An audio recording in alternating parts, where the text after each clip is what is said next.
Assalamualaikum warahmatullahi wabarakatuh. Innal hamdalillah nahmaduhu wa nasta'inuhu wa nastaghfiruh wa na'udzu billahi min shururi anfusina wa min sayyiati a'malina.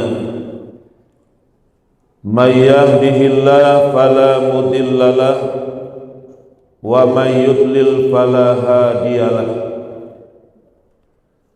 Ashhadu an la ilaha illallah wahdahu la syarika lah, lahul mulku wa lahul hamdu, yuhyi wa yumit, wa huwa ala kulli syai'in qadir. Wa ashhadu anna Muhammadan abduhu wa rasuluh la nabiyya ba'dah. Allahumma salli wa sallim wa barik ala hadzal nabiyil karim wa ala alihi wa sahbihi ajma'in. Amma ba'du fa ya ibadallah, usikum wa iyaya bitaqwallah, faqad fazal muttaqun. Qala Allah ta'ala fil Qur'anil Karim, a'udzu billahi minasy syaithanir rajim. Bismillahirrahmanirrahim.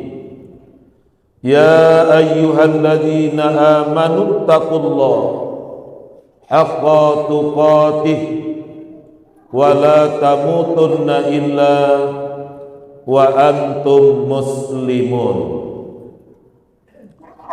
Kaum muslimin sidang jamaah Jumat rahimakumullah.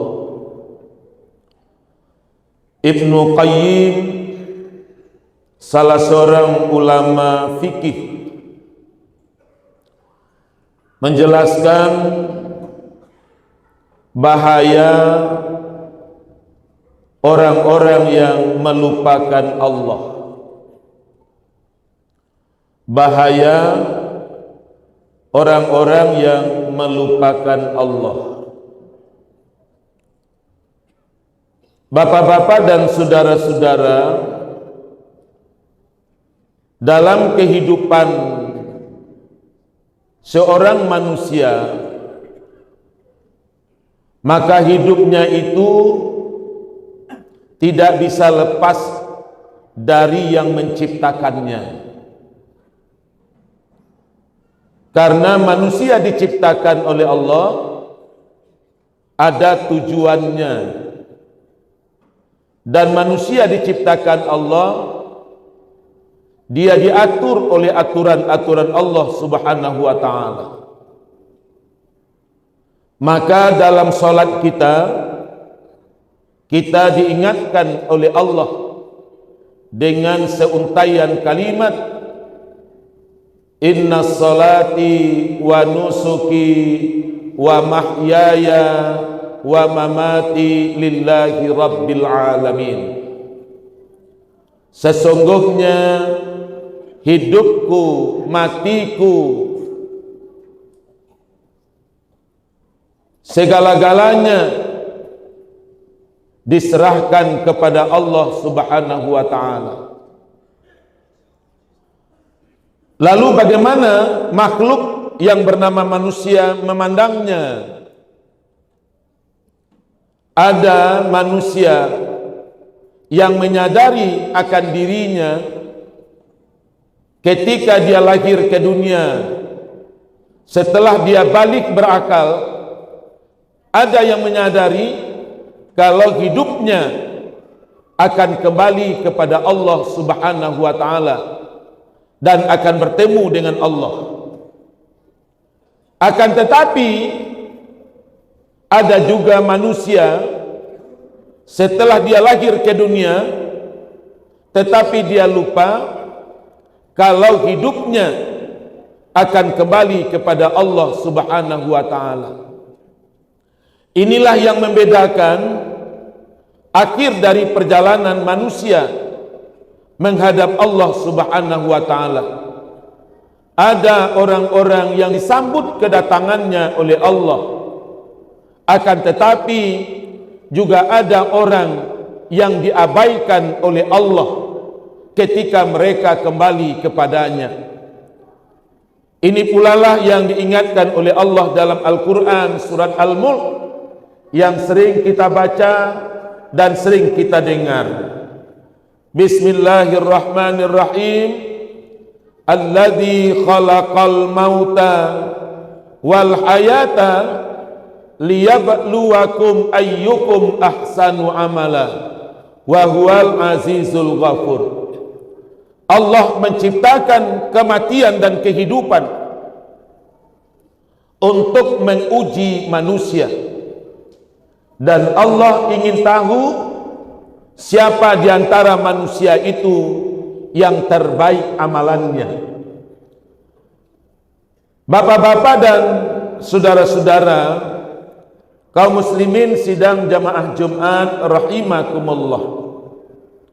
Oleh sebab itu Ibnu Qayyim menjelaskan kepada kita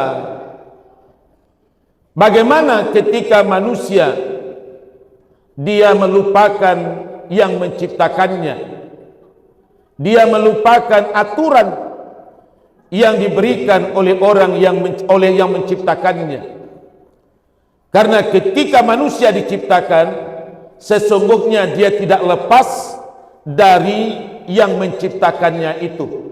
Dengan dua kalimat ujian, yang kedua kalimatnya melihat dan menilai siapa yang terbaik di antara makhluk yang diciptakannya itu.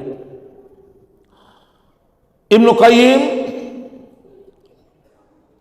yang pertama menyampaikan, ketika manusia dia lupa dengan yang menciptakannya, ketika manusia lupa dengan yang menghadirkannya, maka yang pertama kata Ibnu Qayyim, orang itu dia menjadi sesat.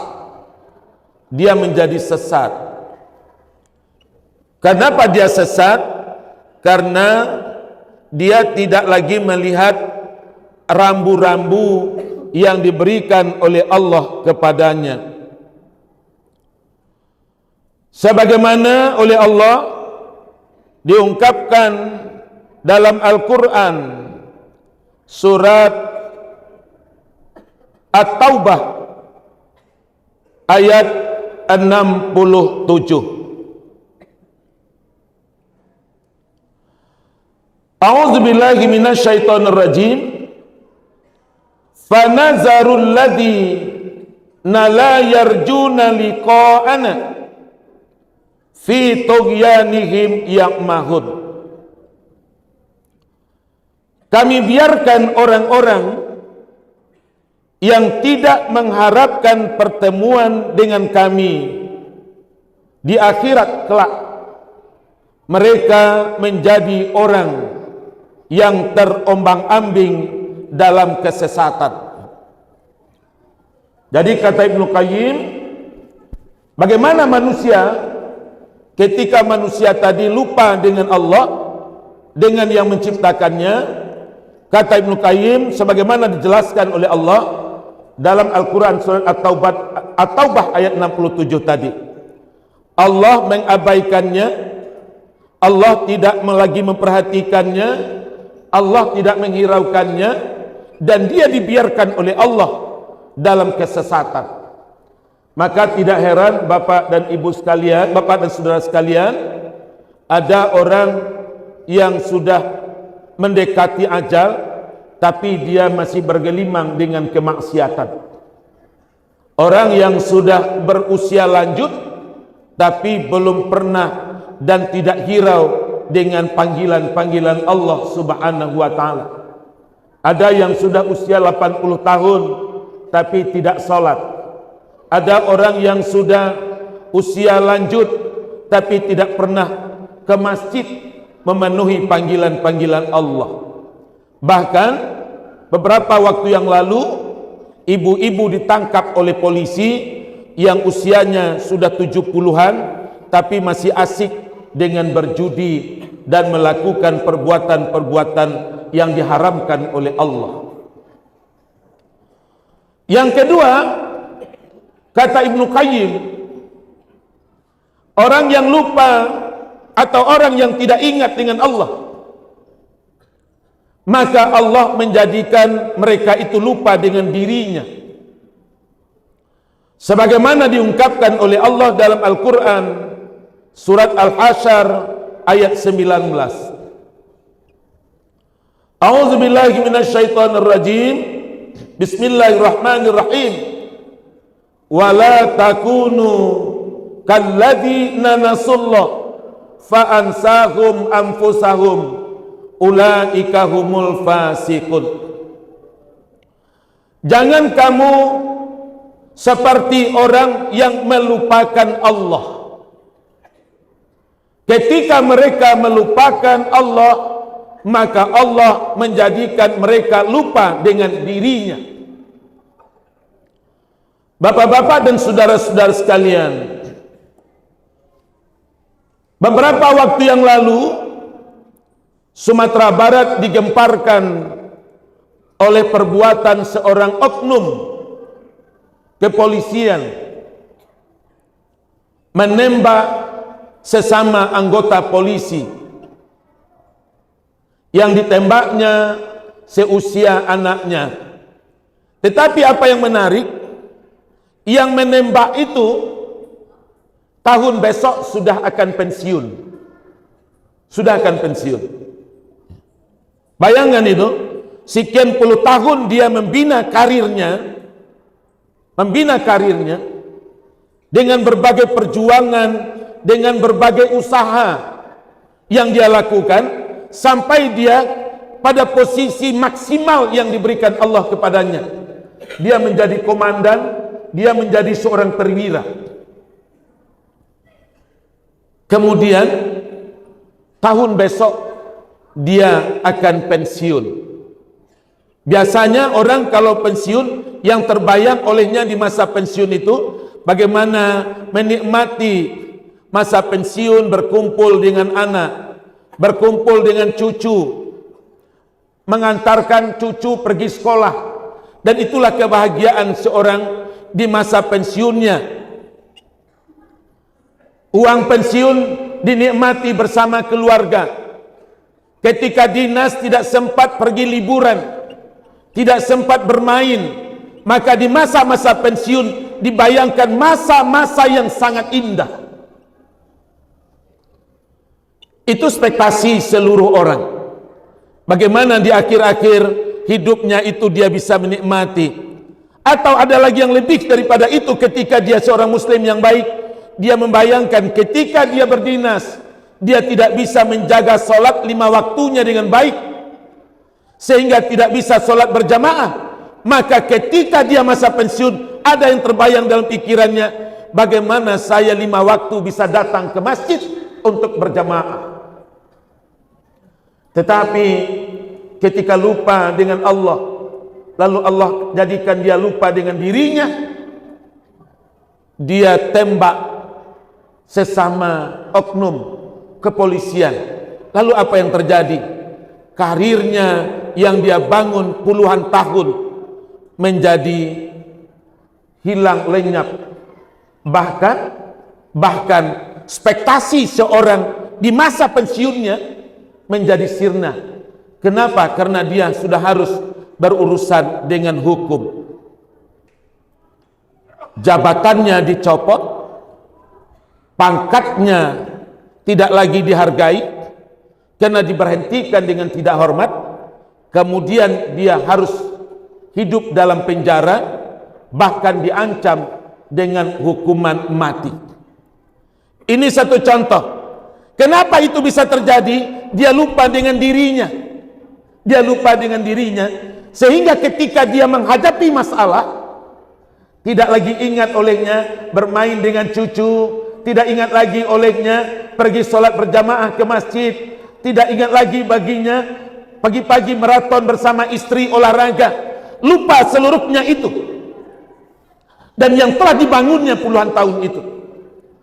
Ini yang dikatakan Ibnu Qayyim, ketika orang lupa dengan Allah, Allah jadikan dia lupa dengan dirinya. Sesaat menghancurkan perjuangan dan pengorbanan yang begitu besar yang dia lakukan. Oleh kondisi sesaat, dia menjadi habis dan menjadi hancur. Orang Minang mengatakan, dek hujan sehari, hilang paneh satahun. Ini yang diungkapkan. Makanya Allah dalam Al-Quran, makanya para ulama selalu mengingatkan kepada kita, sebagai seorang manusia, maka manusia yang hidup di atas dunia ini, dia tidak bisa melepaskan diri dari aturan-aturan yang telah menciptakannya, yaitu Allah Subhanahu wa ta'ala. Ada orang yang lupa dengan Allah, seolah-olah dia bisa menciptakan, dia bisa membuat apa yang menjadi keinginannya. Beberapa waktu yang lalu ada seorang anak usia 14 tahun, kemudian dia bunuh neneknya, dia bunuh ayahnya, dan dia juga akan membunuh ibunya. Dia akan juga membunuh ibunya. Usia 14 tahun.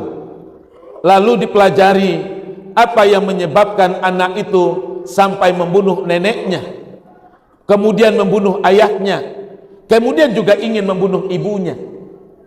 Karena ternyata setelah dipelajari orang, anak ini ingin oleh orang tuanya diciptakan menjadi orang yang super, sehingga sekolahnya sekolah akselerasi. Orang SMP 3 tahun, dia SMP-nya 2 tahun saja. Dia akan ciptakan juga anaknya itu, orang SMA 3 tahun, dia ingin anaknya cukup 2 tahun saja. Sehingga usia sebelum 25 tahun, dia sudah punya mimpi anaknya menjadi seorang doktor.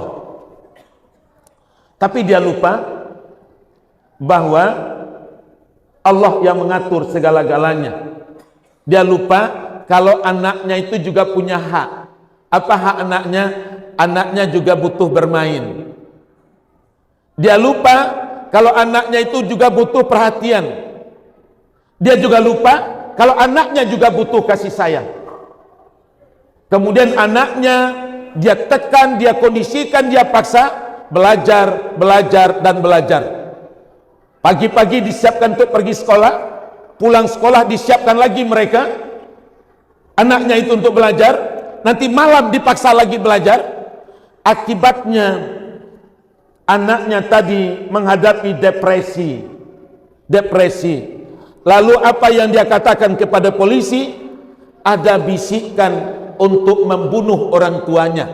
Sebetulnya tekanan batinnya, tekanan kejiwaannya, dia keinginan bermain, dia keinginan untuk juga dapat berkasih sayang dengan orang tuanya, dan itu dia tidak dia dapatkan, sehingga timbul tekanan dalam dirinya.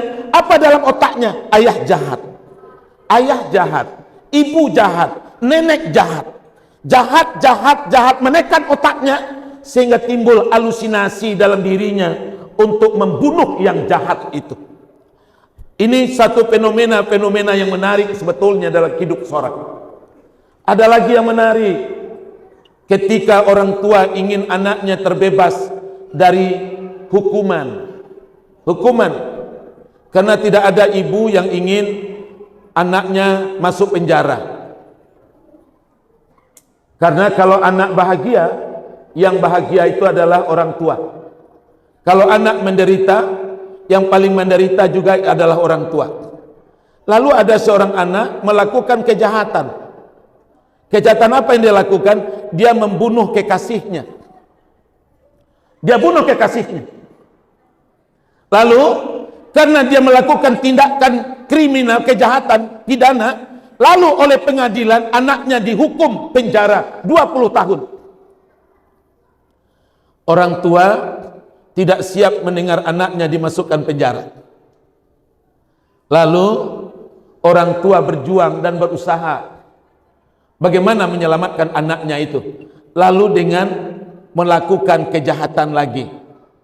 Melakukan kejahatan, menyogok hakim. Bagaimana sang hakim bisa merubah keputusan pengadilan tingkat pertama. Ternyata keinginannya tercapai. Anak dinyatakan bebas dari hukuman itu. Tapi apa yang terjadi? Wa makarullah wallahu khairul makirin. Ketika anaknya dinyatakan bebas, logika hukum tidak menerimanya. Ada materi hukum, ada logika hukum. Logika hukum tidak menerima, akhirnya dicari oleh orang. Ternyata anaknya bebas oleh persekongkolan kejahatan. Apa yang terjadi? Anaknya dipenjara, akhirnya ibu dan ayahnya juga dimasukkan ke dalam penjara. Inilah bentuk-bentuk yang diingatkan oleh Allah dalam Al-Quran. Makanya Ibnu Qayyim mengingatkan kepada kita agar kita untuk selalu mengingat Allah Subhanahu wa ta'ala. Kenapa? Karena hidup kita ini berada dalam pengawasan Allah. Berada dalam pengawasan Allah. Sedetik pun kita tidak luput dari pengawasan Allah Subhanahu wa ta'ala. Maka ketika orang lupa dengan Allah, orang menjadi liar. Ketika orang lupa dengan Allah, orang menjadi sesat. Kenapa? Karena sesungguhnya Allah telah memberikan kita tuntunan. Ketika kita diciptakan oleh Allah, ketika kita dilahirkan ke atas dunia, kita telah diberi rambu-rambu oleh Allah Subhanahu wa ta'ala. Rambu-rambu ini ketika tidak kita taati, ketika tidak kita ikuti, maka dia akan menjadikan kita orang yang sesat. Alam takambang jadi guru. Berbagai peristiwa-peristiwa telah diingatkan oleh Allah dan telah diperlihatkan oleh Allah kepada kita. Bagaimana sejak daripada Nabi Adam, bagaimana anaknya Nabi Adam berkonflik sesama mereka. Maka ketika satu memperturutkan nafsunya, yang satu tetap berpegang teguh kepada Allah. Kemudian begitu juga dengan umat-umat nabi-nabi berikutnya. Ketika manusia lari dari ajaran yang digariskan oleh Allah, sehingga dia mendustakan ayat-ayat Allah, dia tidak lagi mengikuti apa yang diajarkan oleh para nabi dan rasulnya. Allah telah memperlihatkan kepada kita betapa ancaman dan siksaan Allah yang membuat orang-orang lupa kepada Allah itu menjadi binasa. Sampai hari ini dalam bentuk lain Allah mengajarkan kita. Dan tentu kita menyebutnya tidak dalam posisi memojokkan orang, tetapi bagaimana yang pertama mengambil iktibar dari peristiwa-peristiwa yang kita saksikan, dari peristiwa-peristiwa yang kita lihat, agar kita tidak ikut dan terjerumus pula seperti yang dialami oleh saudara-saudara kita itu. Dengan doa, mudah-mudahan ketika nafas masih ada dalam tubuh kita, kita doakan saudara-saudara kita, umat yang berada dalam kesesatan, sebelum ajal itu datang, mudah-mudahan mendapat hidayah, mendapat bimbingan dari Allah Subhanahu wa ta'ala. Karena tidak ada hidayah kecuali hanya hidayah Allah, dan tidak ada pula orang yang bisa mendatangkan hidayah kecuali hanya Allah yang mendatangkannya. Oleh sebab itu kata Ibnu Qayyim, kalau ingin mendapatkan hidayah Allah, tidak ada jalan lain, selalulah mengingat Allah Subhanahu wa ta'ala. Ittaqillaha haitsuma kunta. Ingatlah Allah dalam situasi apapun juga. Orang kadang-kadang ingat Allah ketika dia dalam kesulitan, tetapi ketika dia telah mendapat kenikmatan, dia menjadi lupa dengan Allah. Makanya Allah dalam hadis qudsinya mengatakan, ittaqillaha haitsu ma kunta. Ingatlah Allah itu dalam situasi, dalam kondisi apapun juga. Karena kita di dunia ini seluruhnya ada dalam skenario Allah. Ketika kita menghadapi ujian, menghadapi kesulitan, jangan pernah lupa dengan Allah. Allah sedang memerankan kita sedang menghadapi sebuah cobaan, sebuah tantangan. Maka ketika kita kembalikan kepada Allah, Allah yang akan melindungi dan Allah pula yang akan menyelamatkan. Tetapi ketika kita lupa dengan Allah, Allah akan membiarkan kita dan jadilah kita orang yang berada dalam kesesatan dan dalam kesengsaraan. Fa'tabiru ya ulil absar la'allakum turhamun.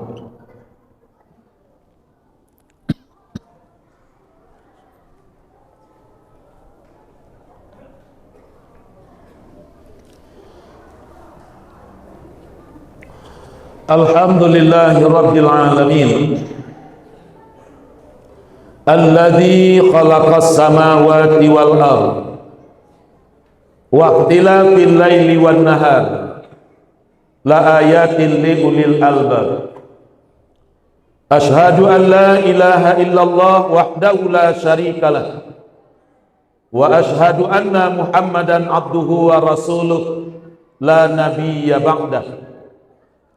Allahumma salli wa sallim wa barik ala hadzal nabiyil karim wa ala alihi wa sahbihi ajma'in. Amma ba'du fa ya ibadallah, usikum wa iyaya bitaqwallah, faqad fazal muttaqun. Qala Allah ta'ala fil Qur'anil Karim, a'udzu billahi minasy syaithanir rajim. Bismillahirrahmanirrahim.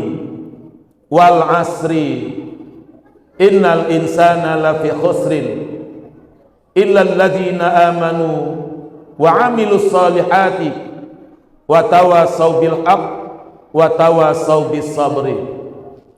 Demi masa sesungguhnya manusia banyak dalam keadaan merugi, kecuali orang yang selalu menjaga dan memelihara imannya.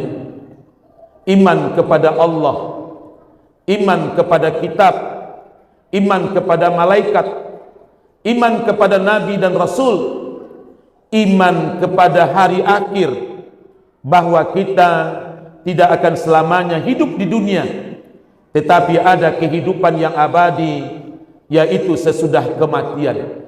Dan iman kepada kadar baik dan kadar buruk, itu adalah pakaian dari kehidupan kita. Oleh sebab itu, ketika kita menghadapi masalah, kita harus menyadari bahwa kita sedang menghadapi ujian, karena hidup di dunia adalah ujian. Orang Minang mengajarkan dengan filosofi, kok pahit dan langsung diludahkan, dimuntahkan, dan kok manis dan langsung lo diluluh. Ma tahu pahit ka jadi ube, nan manis kok kama jadi racun. Orang Minang memakai istilah namanya bagumang. Ini bentuk pengendalian diri, bentuk pengendalian emosi ketika kita menghadapi ujian atau sesuatu yang tidak menyenangkan dalam kehidupan kita. Innallaha wa malaikatahu yusalluna 'alan nabi ya ayyuhalladzina amanu sallu 'alaihi wa sallimu taslima. Allahumma salli 'ala Muhammad wa 'ala ali Muhammad kama shallaita 'ala Ibrahim wa 'ala ali Ibrahim wa barik 'ala Muhammad wa 'ala ali Muhammad kama barakta 'ala Ibrahim wa 'ala ali Ibrahim fil alamin innaka Hamidum Majid. Allahumma ja'alna minat tawabin wa ja'alna minal mutatahhirin wa ja'alna min ibadikas salihin. Rabbana zalamna anfusana wa illam taghfir lana wa tarhamna lanakunanna minal khasirin. Rabbana la tu'akhizna in nasina aw akhtana. Rabbana wa la tahmil alaina isram kama hamaltahu 'alal ladzina min qablina. Rabbana wa la tuhammilna ma la taqata lana bih wa'fu 'anna waghfir lana warhamna anta maulana fansurna 'alal qaumil kafirin. Allahumma ighfir lana dzunubana wa liwalidayna warhamhuma kama rabbayana shaghira wa li jami'il muslimina wal muslimat wal mu'minina wal mu'minat al ahya'i minhum wal amwat bi rahmatika ya arhamar rahimin. Allahumma inna nas'aluka ridhaka wal jannah wa na'udzubika min sakhatika wan nar. Rabbana atina fid dunya hasanah wa fil akhirati hasanah wa qina azabannar. Walhamdulillahi rabbil alamin. Ibadallah, innallaha ya'muru bil adli wal ihsan wa ita'i dzil qurba wa yanha 'anil fahsya'i wal munkar wal baghi ya'izukum la'allakum tazakkarun wa la dzikrullahi akbar.